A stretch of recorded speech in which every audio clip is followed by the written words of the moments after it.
Hey, Jantans and Jantanites, it's Jason Desmond from the Jantan Collective with yet another interesting discussion on what's up with that. This is where we question, we learn, and we grow. And remember, subscribe, like, and comment below. Comment especially because we love hearing from you. Maybe it's just about something that we talked about before, or if there's something that you want us to talk about, well, do get in touch. We love hearing from you. Now, I love figures and facts and whatnot right now. Back in 2019, a survey showed that Malaysians were one of the highest spenders in the world when it comes to buying books. In fact, Malaysia was titled a world book capital in 2020. But do we Malaysians actually read these books? We may buy a lot of them, but do we read them? Has the reading culture gone, or at least gone digital? How can we bring reading back? And why aren't we reading enough? Seriously, what's up with that? Now, to get us into the reading mode are two, they call themselves book nerds. I didn't call them that.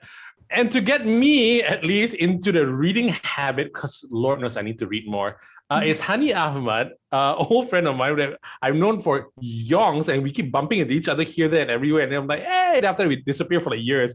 But Honey is, of course, a Malaysian scriptwriter, podcast host for Two Book Nerds Talking. And also from Two Book Nerds Talking is her co-host, her podcast co-host, Diana Yeong, social media manager. Hello, ladies. How are y'all doing? Alive.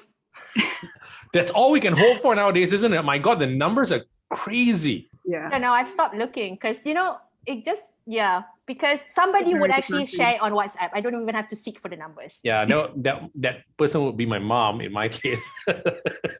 My mom is my social media manager. She does all the stuff for me. Like, Jay, have you seen this? And I'm like, oh my goodness. But are you guys, how are you guys feeling about the pandemic? Diana, how are you handling things? You guys, so the podcast is your part-time thing, obviously, right? You guys have to do other things. So how has it affected work, Diana? The work has pretty much gone non-existent because we can't open, and so we're at home, and so I haven't really had much to do since the beginning of the year. So we've been doing podcast stuff. So that's a full-time thing. I don't know where my radio job ends and my podcasting starts, and then my studies. Everything's just a blur, right? But Honey, how are things with you, man? I mean, like the industry is like, strangely enough, because I actually got back into full-time script writing last year because, I ran Fractually's media before because we did food events. But of course, forget it lah. How are you going to do a fried chicken event lah, right? Yeah. with the pandemic. So we've hibernated the company. So we kind of did, we're doing stuff like teaching kueh to micro entrepreneurs on the Fractually side. And I went back into full-time script writing last year. And I have to say, right, because right now, the only thing people can do is plan. I have never been busier in my life. Really? Yes. Wow. It's a very strange phenomenon. And also because I think your well gets quite empty because, to write, you need to go out there and see people and get stimulated, experiences, right? Yeah. And then so sometimes I'll be sitting looking at a blank piece of paper, which I know happens to all of us. And I'm just like, oh my God, I really don't know what to write. Because, it's hard. It's strange because people can't produce. So they are actually just churning out content at the moment. They're just churning out. There's so many writers' rooms going on. Writers have never been busier. If you find any of your script writing friends, But it's all very damn this pandemic. It is because when are you going to shoot it? So we're going to thinking the moment that they release people, production is going to go nuts. Yeah, right. Yeah. I really hope things work out again. But then what has happened with this pandemic, and actually even before that, but podcasts have exploded all over the place. I'm just checking out podcasts here, then everywhere. And for you guys, podcasting, Two Book Nerds Talking, wasn't about a pandemic thing. It started back in 2018, wasn't it? Yep. So how did this start? Who's gonna fill me in on this? Well, it was all Honey's idea. So why don't you take it away, Honey? I kind of because Diana used to run a book club. So we used to have book discussions. And I always felt at the end of a book discussion that I have more things to say. Maybe I just can't shut up about books, which is, So one day I said to Diana, hey, you look like somebody who also wants to talk a lot about books. Do you want to start a book podcast? And then I remember this very clearly. Diana said that, well, I've been reading Shonda Rhimes' Year of Yes, and I decided I will say yes to everything this year. Right.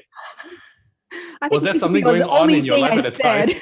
That was the only thing I really said yes to. But like, I don't know why it just hit me right then. I thought, okay, all right. I'm not sure that I'm ready to go on radio and put my word out there, but I don't know. Let's just see where this goes. And I didn't think it was going anywhere with it. But what? I mean, like at that time, podcasts were already exploding. But your Yeah. book club were book clubs, and I'm not. I hate saying I'm not a book person because it makes me sound like I'm one of those guys who burn books and everything. I'm not.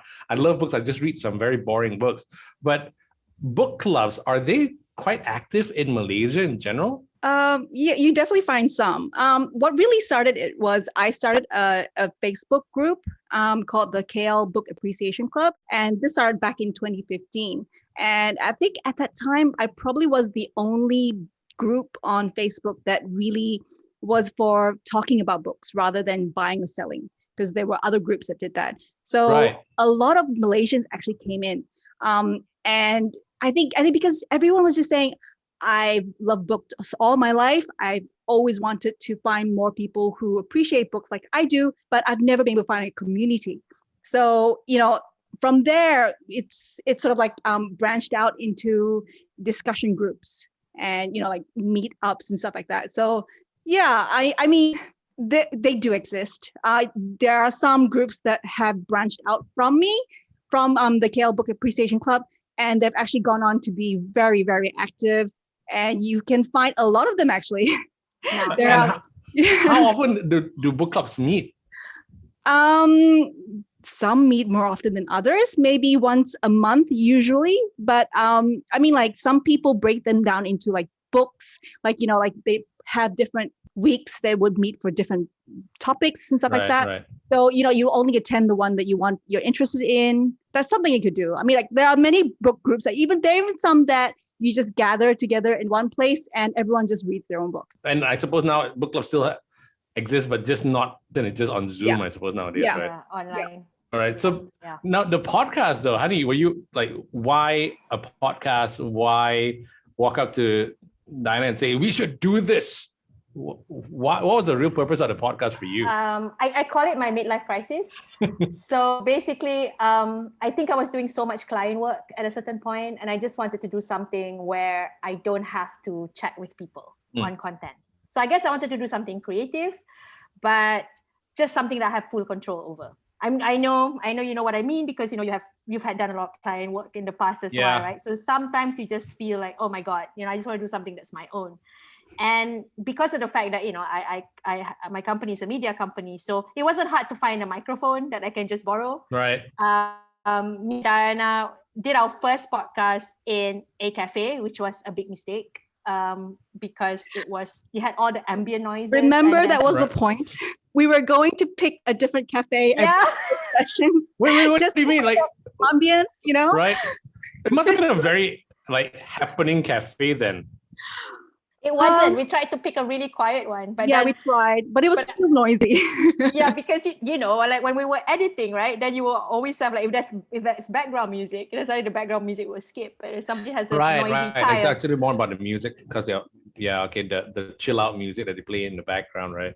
Yeah, and of course we didn't have snazzy equipment lah. I just had a little mic, just one mic with a tiny little tripod. Right. And we just sat there and discussed Circe by Madeline Miller. That was our first book. So now, do you guys have snazzy equipment now? Maybe snazzier in studio, maybe. But I mean, we've had to get mics. That's probably about it.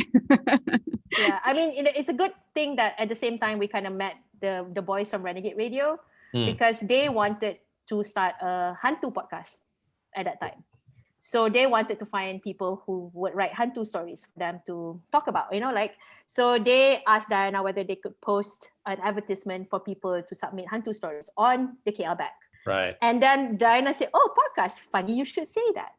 So we just started a podcast. At that time, we just did 2 episodes. But these conversations, right? And of course, I'm guessing here. I don't know. I know there are a lot of guys who read a lot of books, but generally, most of my friends who are like me, I mean, like we're busy with families or whatever, right? I'm guessing that if you have books that are great, we probably don't know about it, right? And we would love to know about it. So how do you make your conversations about these books that are just amazing, like how do you make them like so engaging? Because I love the stuff that you do. How do you pick the books, you know? Dinah? I mean, first of all, we kind of like, I mean, it takes us a while to find books that we actually like. We do actually have to review a few, you know, like, and sometimes you think that you're going to be really excited about a book, but then you actually get it and like, yeah, you know, it kind of disappointed me even. Really? Yeah, I mean, But do you review it still? Because you're like, so I got this book and I was like, it was actually a bit shit. Do you say stuff like that? We've done that. Really? Yeah. And also because new books are coming out all the time. And sometimes we don't know who we can get to interview. And we want to be open to that, right? So it's kind of organic how we do it. So in a way, because both me and Dinah, we read a lot and we have genres that we like. So because we wanted our podcast to not just be a genre podcast, because you could just do, say, a podcast on fantasy books, right? There are plenty of fantasy-based podcasts, fantasy books-based podcasts, or you can just do something just on nonfiction, right? But we wanted to basically represent a Malaysian reader. So like if you're Malaysian and the Malaysian point of view, these are the sort of books that Malaysians read, which is the whole gamut lah. That's why we also still do nonfiction, we do romance, we try to give a variety. And any language, right? I suppose you've done Malay books and you've done English books as well, right? No, it's predominantly English. We have done Indonesian books. Right, okay. But I mean, it is an English podcast, so everything, pretty much all the books are English. So the requirement is to actually speak to the author directly, or do you guys just bring a bunch of people over and then just chat about the book like it is a book club? We've done different formats. We started off mostly being just a conversation between Honey and myself, which I think is probably our most popular format, I would say, at the moment, because, you know, there is certain things that you can do when you're talking to each other about the book that you can't when you're talking to the author about it, right? Because I mean, like, you know, you're not going to like really trash the book or anything when you're talking to the author. Basically, you're just listening to what the author has to say about it. But yeah, I mean, we've branched out. We do a lot more author interviews now. Basically, I think because of the pandemic as well, because otherwise it'll be really hard for us to get access to overseas authors. And also right now, I suppose it's great publicity for them anyways, because they can't really do book tours to promote their books anyway, right? So what do you guys talk about? I mean, like what gets the people going like, oh my God, this is good stuff. Is it when you trash them, or is it when it because ultimately it's to promote reading. So what is it that makes these conversations between the two of you so engaging? I suppose at the end of the day, I suppose because I guess in a way we've spent a lot of time talking about books, right? So I think chemistry wise, we kind of balance each other out. But also at the end of the day, we always try to answer the question, should you read this book? Right. Which is like, so we might go a little bit, we might segue into various little things. But at the end of the day, we're asking this question. Should somebody pick up this book? And this is when we give you, so for me, right, a good discussion is that you give them the pros and cons, but also you can tell people that, oh, if you're this kind of person, this might be the book for you. Yeah. But if you don't really like this sort of thing, right? So we kind of want at least the show to add some value. You know, it's supposed to be entertaining, but also answers your question as a book nerd. Right. Because I wanted this question to be answered if I'm a book nerd. Because it's about your cup of tea, right? I suppose, whether you would like this or not. It's kind of like movie reviews. My main issue is some movie review shows and whatnot, right? They get very, that's the right word here. For lack of a better word, very atas. You know what I mean? Like they get very deep into stuff, and I'm like, dude, what? I'm like, I just want to know whether the show is good enough for me to go and watch it or not, because I'm going to pay some money to go to a cinema or whatnot, right? It's the same here. And how atas do you get with the discussions, and and from someone like me, I kind of just want to know whether I should buy the book and then will I enjoy the book? You know what I mean? How deep do you guys get? We can go really deep. Depends on the deep. Book, doesn't it? Yeah, it depends on the book. Yeah, we've had conversations where, you know, like I'm just gonna mention the one episode that we actually like really trashed the book. Yeah, tell me. I'll go watch it after this. E.L. James is the Mister. She's famous for 50 Shades of Grey, so you Right. probably know that one. Yeah. And so the Mister is her probably least known book, I would say. And like I didn't want to do this, but I had no choice in this matter. Right. Because it's just exactly how you felt about that book, though, right? Yeah. But Honey we, too. no, but we make sure, right? Even if we're gonna trash a book, right? We're gonna tell you why. Yeah. Because I sometimes don't like it when people just trash something. Right. Right? I hate it, benda ni tak bagus lah, whatever, right? Because I feel at the end of the day, we also want it to be a discussion of why this book is not the book for us. Yeah. And answering to your question on how we, for me, right, I feel if you're just gonna listen to people talking, it might be a little bit it might get a little bit draggy for you, right? Yep. So what we try and do is that we try and put excerpts of the book in. Okay. So basically, sometimes in the middle of the conversation, you will hear a bit of the book. Because again, if I was a person who wants to know whether I want to read the book, I would like to have a sampler of it. I would like to know, okay, how is the prose? Like, like if we're making a comment about, this is how, this character is done really well. Maybe have a little sample of it. So we kind of do that. So I guess when I'm editing, I do most of the editing for the podcast. I try to put in little nuggets of stuff. And we also try and give you further reading, further recommendations. We have even done book comparisons where we've taken two books and we call them book chasers. So if you read this book back to back, you will get more out of it. So we try to give a bit of variety as well in our shows, Right. as opposed to just a straight up discussion. Yeah. Were there any challenges though? I mean, like when you guys first started this, it was like Honey comes out to Diana and said, we should do this because I like books, you like books, we keep talking about books, let's just start this podcast. But did you guys go, will people even like listening to this? Did you guys have any doubts about it? I was kind of attracted to the idea that not many people listen because it's like, right. I've never done this. Right. I don't really know if anyone's going to really like to listen to what I have to say about it. But okay, let's just do it. Let's just try it just for the heck of it. And I don't know how far we've come with it. We've had people come and say that, like they really appreciate our take on it and they like the way that we, our chemistry basically. And I think that's one of the things that we try to do. We try not to make it too serious. We try to make sure, definitely not try to make it too literary or anything like that. And also like when we're interviewing, I remember when I think the first author we interviewed was Tash Orr. And we actually interviewed him when I think he was in France at that time, I think, right?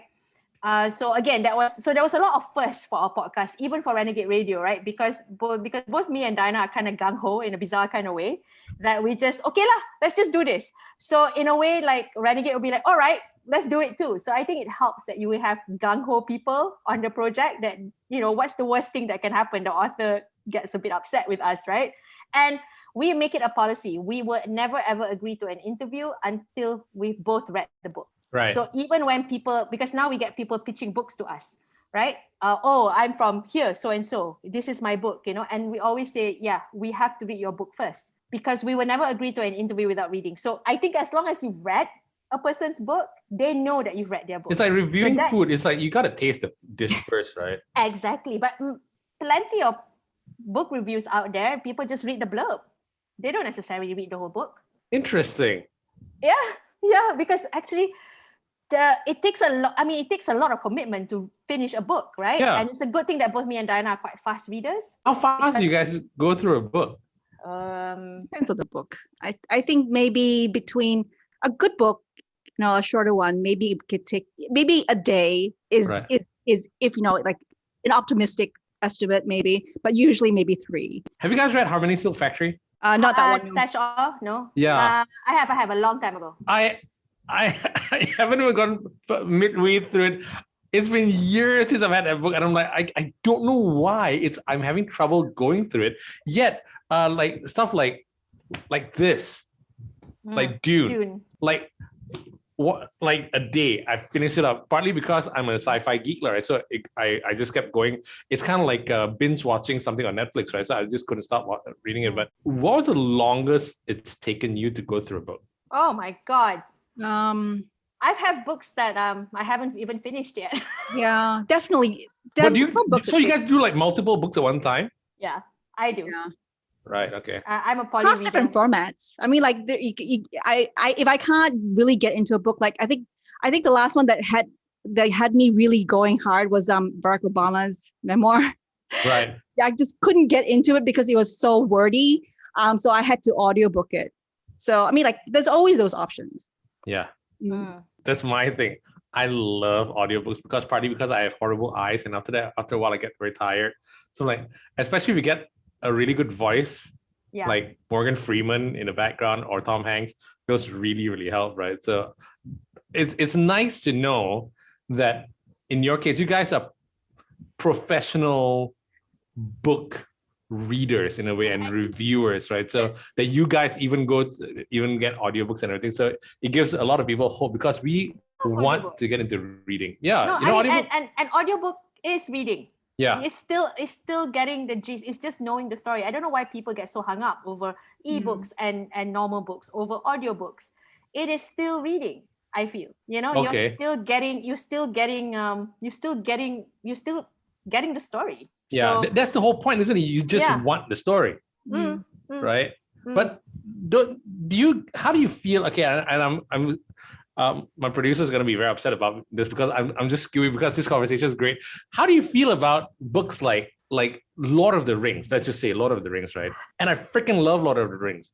And then I had a vision of the Nazgul in my head when I was reading it, and then then Peter Jackson comes and makes an amazing movie, but he basically pardon my French. He basically messed up my vision of the ring wraiths for me. So what do you guys feel about books that have been made into movies and then it spoiled the vision for me? Do you ever go that far? Okay, I have developed a very healthy kind of appreciation that books and adaptation of books to the screen are two different animals. Right. So I'm not a purist when it comes to it, you know. Of course, but I feel you still need to get, I guess, the sort of like the spirit of the book.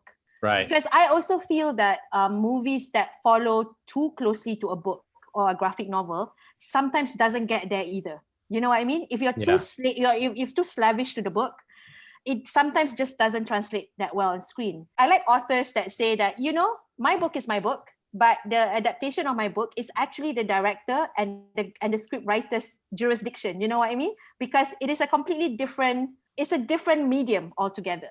Yeah. So like watching Stephen King horror movies.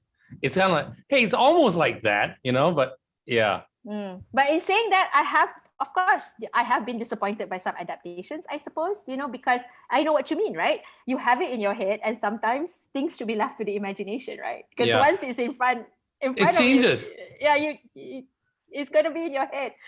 Like which is what, right? Diana, because you said audiobooks, right? So it goes back to this with what you said. I have tried audiobooks and then I have and it's Morgan Freeman. I can't remember which book I picked up. It was Morgan Freeman that was doing the audiobook. And it was amazing. It was gripping. It wasn't like a crime novel, and it was just really well read. And then the next time I went and read a book on my own. In my head, I'm like, yeah, my voice sounds like shit. Like, I wish I had Morgan Freeman's voice. So every book I read right now kind of have Morgan Freeman's tone and pacing for everything I do. So it sounds like a documentary in a way. How do you get away from that and just get back to the pureness of the book itself? Because when you have a preconceived idea what it should sound like and everything, it ruins it, does it? Oh, that's an interesting question. I have to say when I started reading, I started listening to audiobooks, I was like, it took me a while to get into it because I think it's a completely different way of thinking. I mean, like it probably does use different processes in your brain, right? Just listening and reading are completely different processes in your brain. Yeah. So I'd say you definitely need some time to get used to that. But, you know, I had to try multiple times before I could actually really get into audiobooks. Now I love it. Now I can't imagine, you know, like when I find it really hard to get into a book, it's a perfect way for me to really, it changed the way that I see the book, because I think when someone expresses it, it makes it easier for you to understand what's going on. That means there are pros and cons to audiobooks. There are pros and cons to physical books, because physical books, it really depends on where you need to invest time and effort into a book, don't you? And space. If you buy I think that's why for a long time I resisted buying a Kindle, right? For buying an e-reader. And then somebody gave it to me for my birthday. And now I love it because it's just another way of reading books. But purists would go, yeah, that's not a real book. Don't they do that, Diana? until somebody gives them a Kindle for their birthday. I think once you discover that there's so many benefits to ebooks, you get them straight away. You don't have to wait. You can get copies of books that you can't find in Malaysia, because it's really hard to get a lot of books here. If you want to order them online, you can get them from Book Depository, but it's going to take you like 3 to 4 weeks. It's instantaneous gratification, man, if you have an ebook, e-reader. And I think it's just easy because there's a lot of features that you can actually do on a e-reader. Like in the Kindle, you can actually highlight stuff and everything, and it keeps all your notes for you. Whereas you have to understand a word, you can get straight to what does this word mean? Yes, exactly. So it makes there's so many benefits to it. I mean, like, you want to be purist about it, go ahead. There's still many people who are like that. Actually, weirdly, I found that a lot of young people are very anti ebooks. I don't know why. Really? It's because I think it's one of the reasons is because young adult books are so pretty. You just have to see them. You're seduced into lust for the books by their beauty, So it's basically like you kind of like, you lose all that when you buy it on ebook, right? You can't see the cover, you can sniff it, you can't hold it, you can't show it off. So yeah, but if you want to be a purist, you're just locking yourself out of all these benefits. Carrying them with you anywhere you go, reading it anytime you feel like it. Just searching for a passage. Oh my God, I love that. Like when I'm talking to somebody about a book and I'm just like, there's this passage in it I loved. And then I can't find it in the physical book going through the pages. But you'd find it by searching through it on your Kindle. So how do you feel about it though? I mean, like, honey, you have a Kindle, you have a book. Which one gives you more pleasure? I mean, like I do a lot of reading.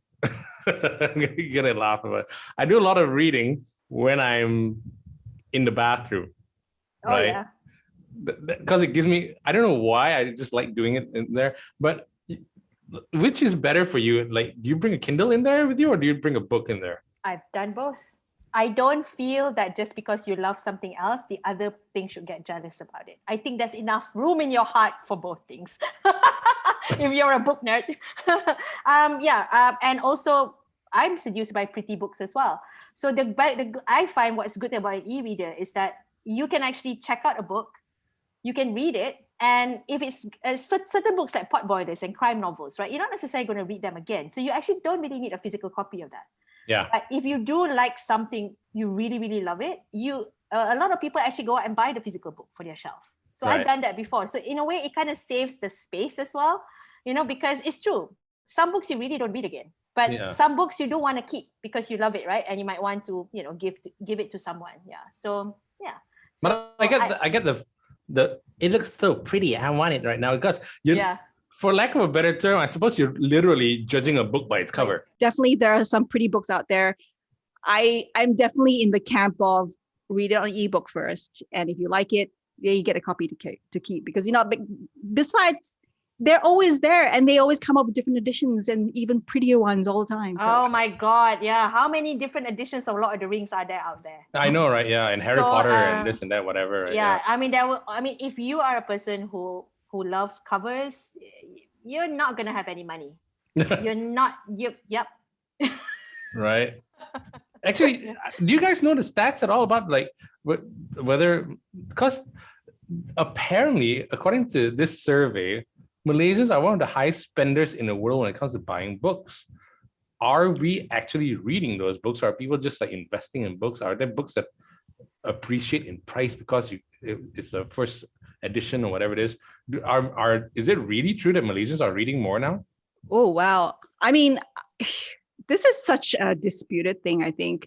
I kind of feel like there was a survey done a number of years ago, a rather sketchy statistic, I believe, because it says that Malaysians on average read 15 books a year, which I feel is quite, it's not really reflective of what's actually reality out there, because, you know, we have a lot of people, we do have a quite substantial proportion of the population who does read. But then I would say a majority of the of the Malaysian population doesn't actually touch a book ever. Nobody really knows the truth about that statistic, and they haven't actually, no one has ever seen the actual report. So it's always been report of the report and that kind of thing. Because I'm just wondering about all these Malaysia. At one point, we were a hub of reading and this and that, but I sort of go back in time, I suppose. So what made you fall in love with reading, Honey? What was there one particular book? Was it a story that someone told you? I think libraries and bookstores were my first babysitter. Right. I think once my mom taught me how to read, she just left me there for hours. Was there one bookstore or one library in particular? I would say the Ipoh Library. Tun Razak? Yeah. Really? In those days, it was actually pretty good. I mean, for a kid, right? Yeah. And books is one thing that my mother never put a budget on it. And I can always tell people whenever they ask me this question, I'm like, books actually taught me about a lot of stuff. You know, one book that I brought to boarding school way back then was was Judith Krantz, Right. I'll Take Manhattan. I think a lot of my friends learned about sex from that book. I suppose I was never censored. Like, it's almost like you can read whatever, as long as you're reading, you can read whatever you want. And I'm sure I read some really inappropriate books when I was younger. I think Diana, some books have traumatized her until today, because she was like, I should not be reading this book. So for Honey, she started reading Judith Krantz at what, 8 or something? What about you, Diana? What got you going in the first place? Oh, I mean, like the first book I really remember really well was, I think it was a really big book of fairy tales that I think my mother bought from me off one of those floating ship bookstores. And I think that was, I can't remember what happened to those stories, but I probably read that book until it fell apart, because I just loved that whole collection of fairy tales. But yeah, like Honey says, you know, like sometimes you come across some really inappropriate stuff because you just don't know. It's just like anything that's available that's, you know, like you're supposed, that is words on a page, you're just gonna read it. And sometimes, yeah, I was like, I think one of the things that traumatized me was probably like ghost stories and stuff like that. I think was it Amityville Horror? Yes, Amityville Horror. Really? Okay. I read that probably was maybe about 10. Mm-hmm. Yeah, so you can imagine, you know, like definitely not the age you're supposed to read that. You know? But you know what? You guys are probably the product of all these years of reading, and you would have turned out to be very different individuals had you not gotten into, or if you wanted to read, but like in Honey's case, she never made it to Tun Razak Library in Ipoh, whatever it is, all right? But reading opens up your minds, and it makes you it just makes you want to hoover up even more information. I always feel, right? So if you were to give your 2 cents worth on this, why should we read? And also why, in some cases, why aren't we reading enough? Okay, there's one very succinct answer to that question. It's because dinosaurs didn't read, and therefore that's why they're extinct. Wow. Sorry, a little bookish humor for you. Okay. But yeah, I mean, like, so, okay, do you agree? Mean, there's a lot of reasons why you should read, right? But I think my favorite reason for why I read is because I feel that reading helps me feel that I'm not so alone. I feel like I get a connection to people who have written these stories. I feel the, you know, like whatever inner turmoil, angst that I have is understood by someone else, has been gone through by somebody else.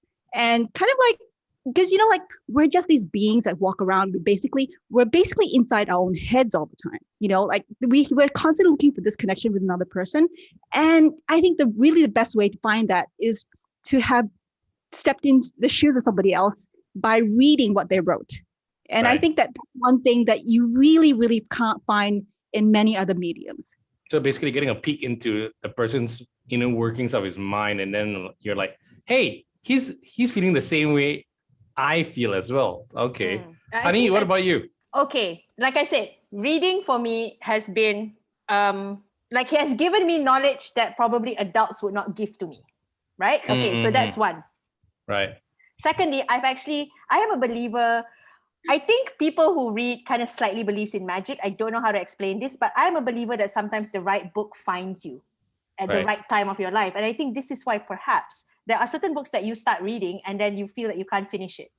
It's either that maybe it doesn't resonate with you, or maybe you are not reading the book at the right time of your life. Right. And when that happens, it is amazing.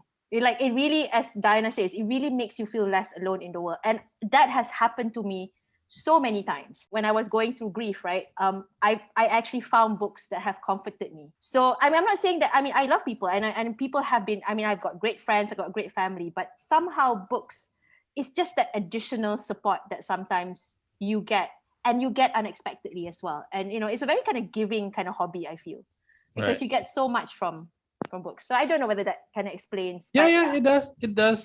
Yeah. But I'm wondering why some people don't read.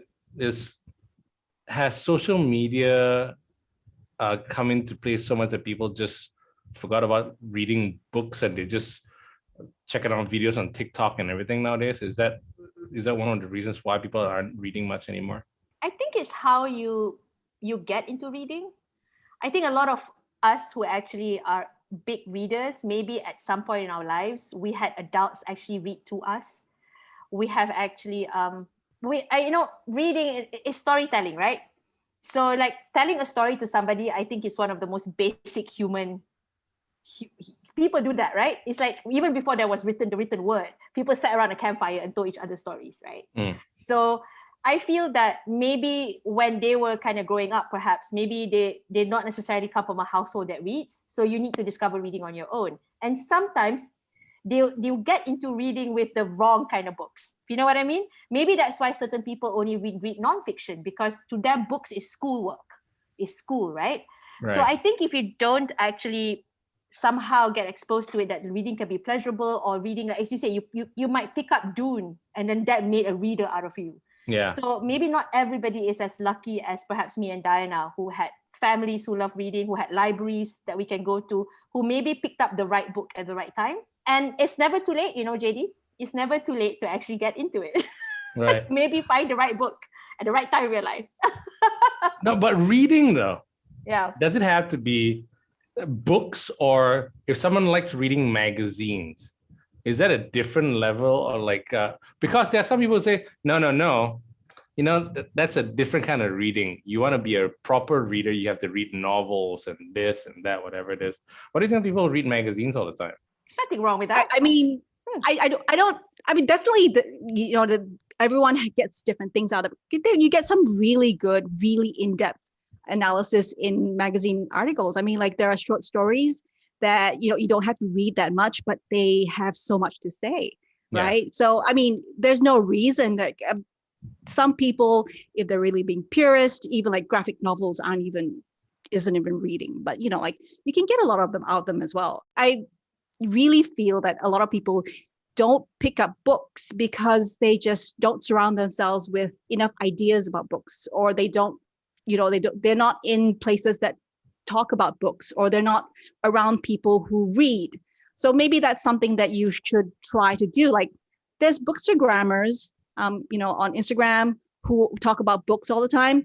And if you maybe just start following a few, you pick up some ideas about books that sound really interesting to you, right? Yeah. So something like that. I mean, I think another thing that people really do that makes it really hard to get into reading is that they feel like they have to read the whole book. Oh, yes. And yeah. A really, really important it feels thing. daunting, Yeah. Because, like you kind of feel like, if I haven't read, if I had to take this thing and I had to be committed to reading 300 to 500 pages, that is just like, it looks like such hard work. But I mean, like I liken it to someone who like goes on Netflix and picks up a show, and then suddenly just because you watched one episode of Lost, you have to watch the entire thing. There's no such thing.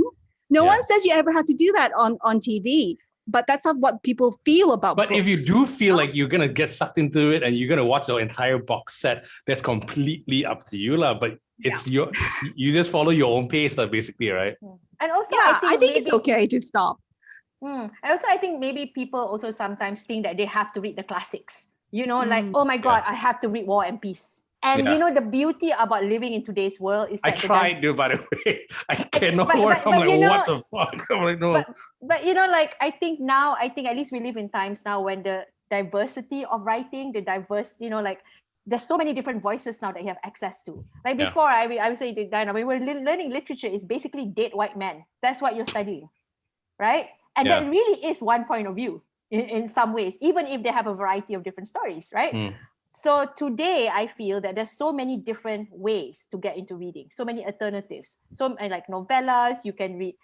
And I think some people also feel that their genre is not serious enough, like speculative fiction, like sci-fi or romance. Mm. You know, yes, even between book readers, there's elitism. There's also, I mean, It's very exclusive in some cases, isn't it? yeah, I mean, and I think it's in any hobby that people get very passionate about. You know, there are always going to be purists. There are always people going like, that's not canon, you know? So I feel that don't worry about what people are telling you what you should read. Mm. Like, I love graphic novels, you know? And I've had people asking me, is graphic novels, as Diana was saying, is graphic novels considered reading? Because it's literally a picture book for adults. I'm like, yes, it's reading. You know, like, why can't you enjoy it? So I think people should not give themselves such a hard time. Yeah. They shouldn't feel guilty about the books that they like to read, you know, and they shouldn't read just because they feel everybody else is reading it. And I think that's what makes reading, that's why people feel reading is such a chore, if it has to be a certain thing that you have to do. Yeah. So Right? basically just encourage your kids to just go to a bookstore, pick up a book and start whatever looks good to you, is it? Yeah. And it's not just kids. I think anybody should just go there, go to Kinokuniya and then like just walk around and whatever just appeals to you, right? Yeah. And just because one book doesn't speak to you doesn't mean that you're never going to find a book that speaks to you, you know? And Diana's right. If you read a couple of chapters of a book and you realize, not for me, it's okay. You don't have to finish it. Yeah. You can always come back to it, I suppose, right? Yeah. Now, Or you can give it to somebody who might actually like the book more. exactly. Yeah. Now, there's another group, I suppose, and I hate putting everything into a box, right? But then that's always about like, if you want to read, and if you're from Malaysia, if you're from whatever it is, you always have to support your local authors. You always have to buy local novels and local books and whatnot. How are local authors doing? Do you like reading books from local authors? Yeah. I mean, We there's do. more now. Yeah, that's what I said. Now there's more. There's more diversity. I mean, like me and Diana always have this bit of a joke when we're reading something in this region, right? We call it, there are certain Asian lit category which we call Asian pain, because they're Asian always what? Asian pain, Why? What? because they're always really serious. So like at one point when you're reading a book that is set in China, it's always about the Cultural Revolution. Right. Do you know Okay, what okay, I I see mean? what you mean. You Yeah, know yeah. what I'm saying here, right? Yeah, yeah. Like there's a lot of like Malaysian books, I guess, that has to have some Japanese occupation somewhere there, or you know, and it's a bit how we make sense of history, And then right? I think it was on Astro, they made it into a movie and it was about the Japanese occupation as well. Yeah, so it's like it's very deep, but if you want to get like the awards and everything, it has to be full of drama and full of history and sadness and comfort women. And I'm like, right? Yeah. Yeah, but I feel that yes, it's good that people are writing this kind of books, because you know you don't learn them in history books. You know, our history books are very selective, right? Right. About what you learn. Okay. Right. But that cannot be the only thing, lah. Right? I mean, for a very long time, the only real Asian book that everybody knew was Joylight Club. I mean, That's true. and in a way, it's kind of like a bit Asian pain as well. You know what I mean? It's kind of like mothers like being disappointed with daughters, and you know, that kind of like immigrant kind of story, right? Now, that's what I'm saying. The good news now is that we have so much more diversity. So we have authors that write for the sheer fun. You know, like we have local authors that are writing graphic novels, that are writing stories that are more contemporary, that doesn't need to do Asian pain. I know it's such a bad category, I know, but readers it's true. know It's true. readers know what I mean. But Diana, what are you reading? I mean, this is the right term to use. Who are you reading who's local? One book that I had had to recommend to you because you were asking for book recommendations. I think one book that we recently really liked was Sufyan Hakim's Keepers of Stories, which I think is a very good example of a book that is celebrating Asian culture, but not necessarily like Asian trauma.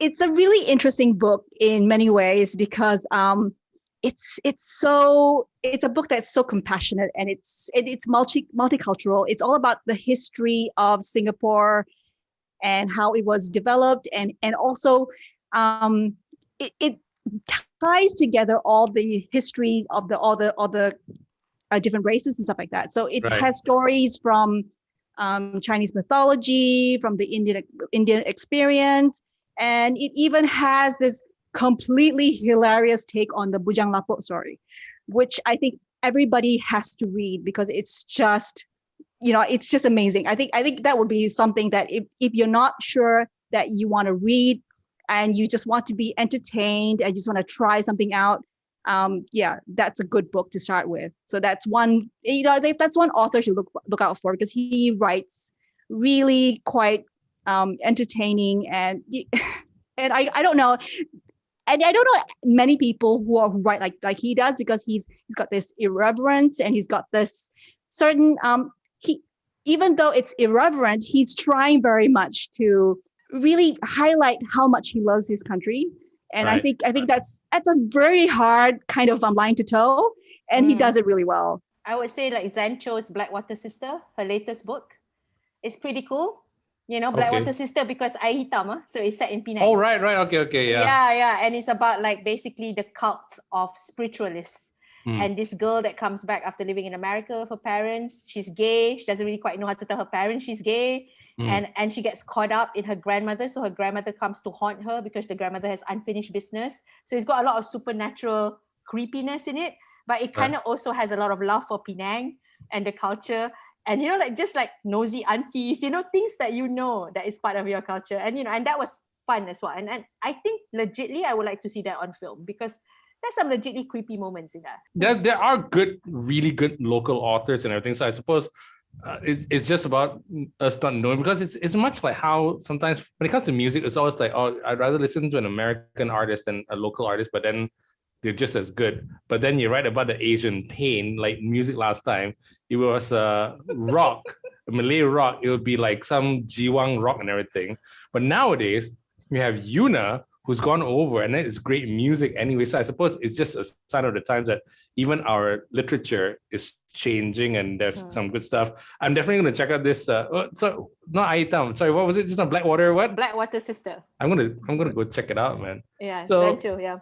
You know what? Just chatting with you guys right now, I'm already very, very interested to just get into the habit of reading again, and would just love to know what books are you reading right now, or if you one book, the current one that you're reading, that you think we should all just kind of get into. Oh dear. Wow. I can tell you what I'm reading right now. One of the books I'm reading right now is a new translation of Beowulf. Really? And it's by a woman, so it actually has a little bit of a feminist side to it, a little bit, but it also has a lot of street language. So she puts words like bro in it. But Beowulf with the word bro in it. Yeah. And she explains why. Yeah, and it is amazing. I mean, it's in verse, right? It's poetry, right? But I love the one by Seamus Heaney. So this one was kind of cool because she says that, okay, Grendel, you have the thing that Beowulf kills, right? Yeah. But she also has more on Grendel's mom, because he says that Grendel's mother, like every hero and every villain had a mother, right? And what is the origin story of that? But honestly, I only got to the part of the book where it's still a lot of macho stuff. It's a very Jantan book.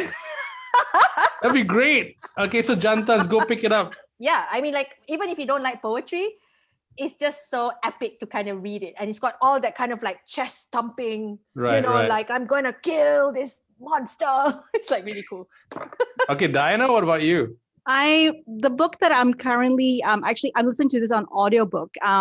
It's called The House on the Cerulean Sea by TJ Klune. And I think Honey actually recommended this, and I've been meaning to get to it, but so many books, so little time. Right. But yeah, it's a really cute book. Kind of like a children's book, I think, but it's, like, it's the times. I think you kind of need something that's sweet and sentimental and also very comforting at the same time. I mean, like the way it's told as well, he does the voices, he does the he emotes it, and it's really good. I mean, like, it'll be different if Morgan Freeman does it, though, isn't it? I'm still on Morgan voice, that kind of like. You have to listen to Richard Armitage. Richard Armitage does really good. Yeah, and he has done Georgette Heyer books. He has done romance books. And he does the voices. Is amazing. Oh my God, I should get into this voiceover work for books and everything, right? Yes, you totally should, JD. I should, because this is what I do, right? But if is it okay from a pure, and I hate using the word purist again, from someone who does it, who loves the books, right? Do you ever go back and, because Honey, you said there are some books like crime books, you generally read it once because you want to have the suspense and then the surprise and who done it and everything, right? You only read it once. Are there books that you guys always constantly go back to over and over again, and you read it, and every time you read it, you get something else out of it? I mean, like, I recommend this book to a lot of people, and I know exactly what she's going to say. Honey. What? So my favorite book of all time is a little book called Toto-chan, The Little Girl at the Window. It's by this Japanese author called Tetsuko Kuroyanagi.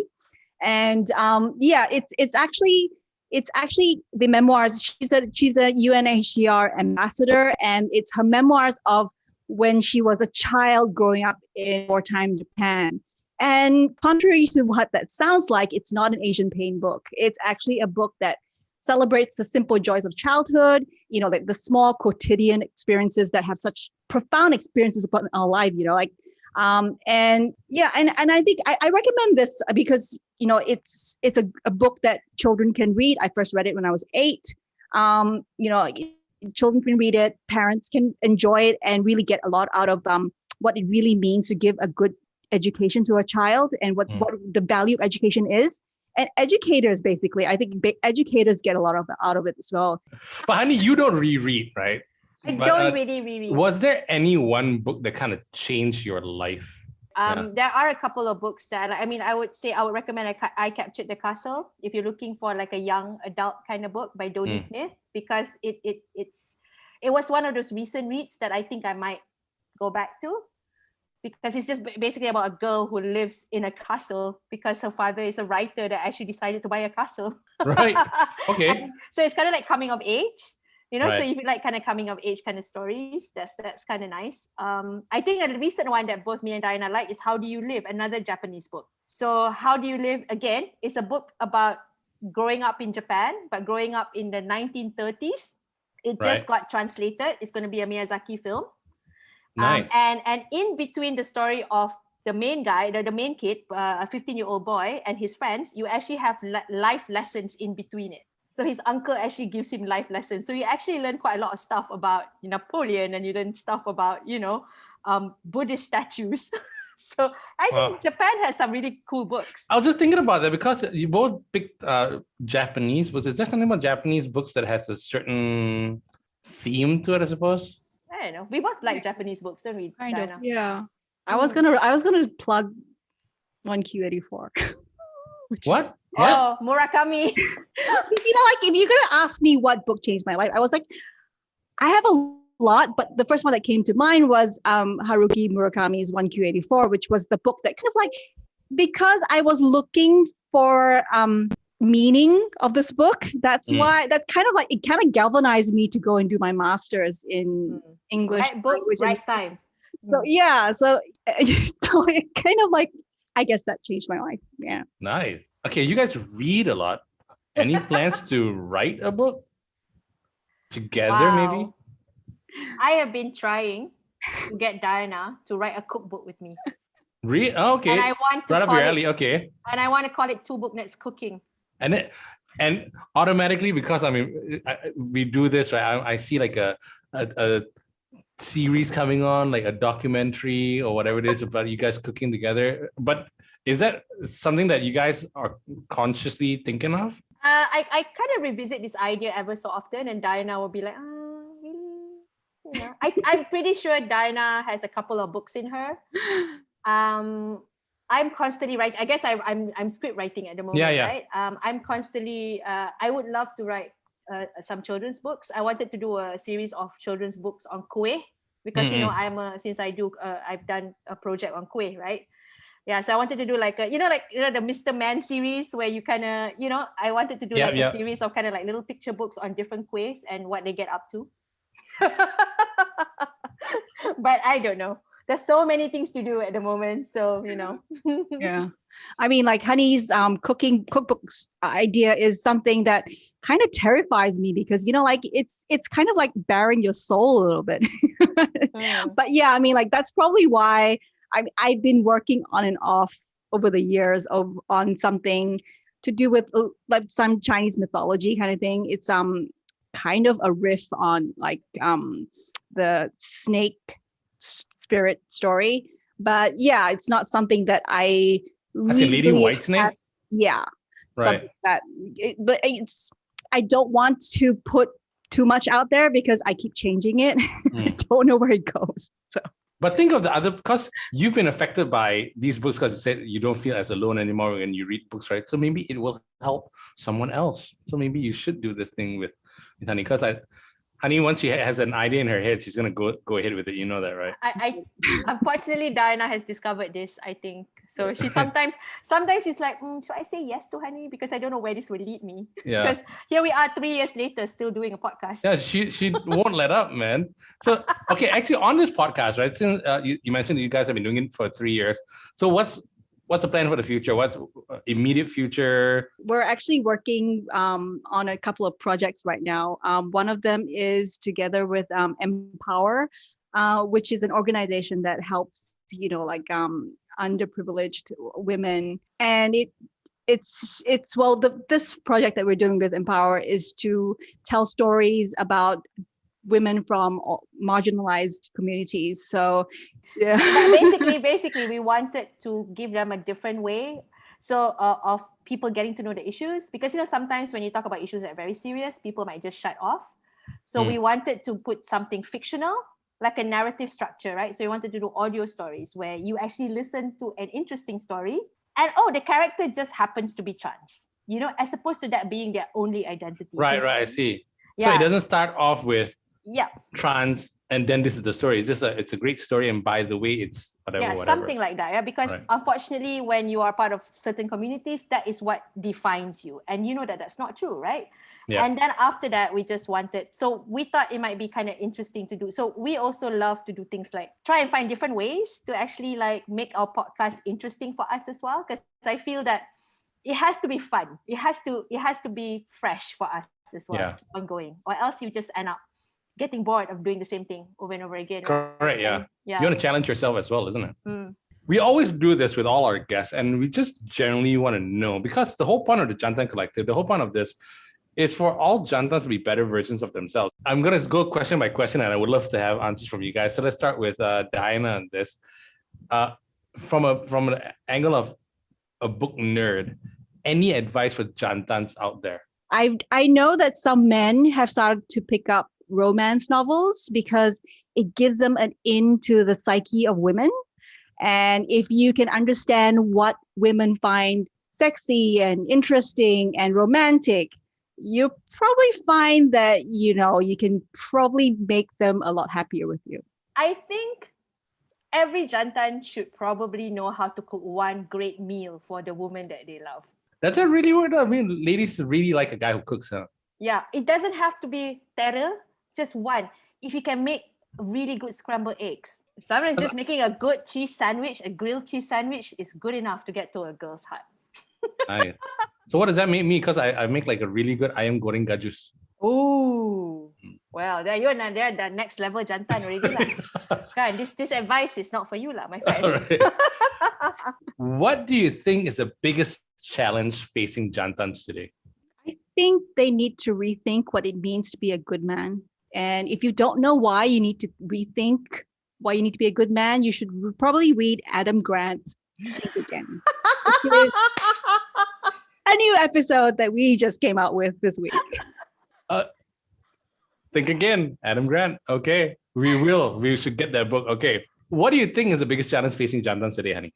I think sometimes it's hard. I sometimes feel kind of bad for my Jantan friends because sometimes it's a bit of a minefield to navigate today, right? Because you don't know whether you're going to offend people. You don't know what's going on, right? I mean, I think I was listening to one of your shows. You're talking about toxic masculinity, how to get out of those kind of stuff, right? Yeah, I feel that the answer, if you read a bit more, maybe the answers can be found in books. Think again, Adam Grant. All right, okay, cool. So, Diana, what should Jantans do better? Ties in a little bit to what Honey said, I think. I think you should allow yourself to be human too. I think too many men feel they have to be kind of a superhero kind of person. Like they're not allowed to show emotions or like they can't show that they've made mistakes. I think if you're kinder to yourself, you probably find you're able to relax more and be more fun to be around. Honey? I think sometimes, my friend has asked me this before. One of my friends got married recently and she said, what advice do you have? And I said, sometimes it's just a matter of just asking your partner what they want. I think there's too many people operate on assumptions. So maybe sometimes if you don't know what's bothering the woman in your life or the people in your life, you should just ask them. Because I think sometimes men don't want to ask. They just want to give positive information, but they don't really quite know how to ask for help or ask what's wrong with something. Maybe. Next one, Diana, what's the best thing about Jantans? I think, that, I don't know. I mean, like the only thing I could really think of was that they have the capacity to really believe in themselves. And I think that's something that women don't really know how to do. Like, I think men don't have this burden of expectation that people have on women. They're able to be what they want to be, like they're freer. And I think, that's one thing that I wish that we could have. Honey? I like the fact that you can fight about something and then go to a bar and have a beer. I always admire that about men because, you're less passive aggressive sometimes. That you less you don't keep things too much. You're just like punch each other out, go to the bar, have a beer. I like that. Men we only have RAM. We don't have ROM. It's just very random access. And after that, boom, we forget about it. We move on. Okay, cool. Interesting. I like that. Very interesting insight into that. You know what? Thank you guys so much for doing this because I'm hoping that we're going to bring you guys back again when you actually do that big project. And then we're going to talk about that even more. But this was a great start because I think people just need to start reading more because it's very important. And then it's also a little bit of a escape from, because if you watch TV, all you're going to watch is news and it's going to talk about what's going on out there anyway. I think we just need an escape from all this, right? So, ladies, thank you so much for that little spark to get us to read. Yeah. Well, but like I said, don't feel compelled to do it just because you feel you need to do it. Do it because, and you will find everybody can always find something that they like to read, I think. Or just keep an open mind. Just come and listen to our podcast and maybe we'll kind of convince you to pick up a book because it was so interesting and you just can't wait. You just have to go down. Man. we've got the link in the details in down here. So click on that link. It will take you directly to the podcast. But ladies, thank you so much. Good. Thank you, JD. Thanks for having us. Hey, we hope you enjoyed the discussion we had with Honey and Diana about bringing reading back. Did you learn anything from this little discussion? Or is this something that we didn't talk about? Did we miss anything? Well, let us know in the comments below because we love hearing from you. But seriously, go buy a book, get it online, get it digitally, get an audiobook as long as you're reading because that's the way to being a better Jantan. Thanks so much for watching. And once again, always remember, don't be a dick.